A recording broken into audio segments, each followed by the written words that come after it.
where there's this common theme where it's like, oh, you need to be vulnerable. You need to, women like nice guys and all. No, they fucking don't. They're lying to you. The only time a woman wants a guy to be vulnerable is if he's already an alpha male fucking badass. And then she's just like, can you just like once like cry, like, just show me something that's like a weakness. But if you're not a alpha male badass and you cry and like, be vulnerable in front of a woman, you got about a week or a month till she's fucking monkey branching. Women don't want to see that shit. They don't care about your problems. They don't care about your struggle. They just, if they can, wait for you to become the man that they want, and then they pick from that. They don't actually want to stay with you during your struggle.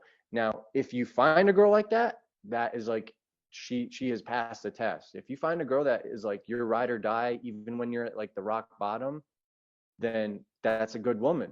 And that's, but once you get successful, there's a lot of guys who can't get women. So what did they do? They focused their energy on becoming successful. Now they're fucking millionaires and they've got all this resources and this like high value, but they're not attractive and they don't have the game. So they're going to get ruined anyways, because there's a lot of beautiful women who are predators and they are going to fucking fleece you. So it's not just about getting physically fit and looking good. It's about getting your mind right. It's about knowing reality, being realistic with the way people work, the way nature works, and not deluding yourself with this hokey pokey like soulmate myth. And there's the one, I know the one. Just remember, when you look up at night at the sky, your soulmate is looking at the same sky, and you guys just can't wait to find each other. But it's only going to happen when the time's right. Like, dude, that is the type of shit that's going to zero you out. And there's nothing worse than when a guy gets his heart broken and then he becomes unproductive and then he loses his financial status and he loses, or even worse, he gets involved with an unconscionable contract because he's like, I want to lock that pussy down. And then all of a sudden she divorces him, takes half of everything. And now he's got to pay her alimony and child support for God knows how long, some places forever, So people lose everything they worked for because they don't have their mind right and how to protect themselves. And all that comes from being realistic, knowing how the world works, knowing how divorce court works, how family law works, knowing how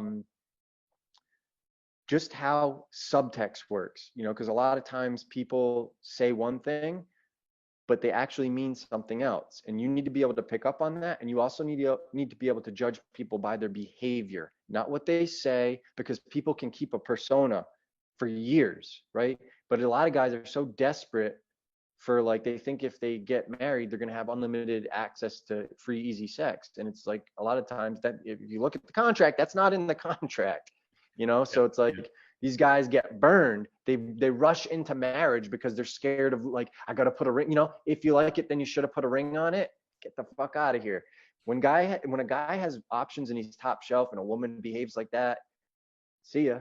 Go enjoy the rabble of the dying Roman Empire, because I'm the prize here. And it doesn't take very much to be the prize.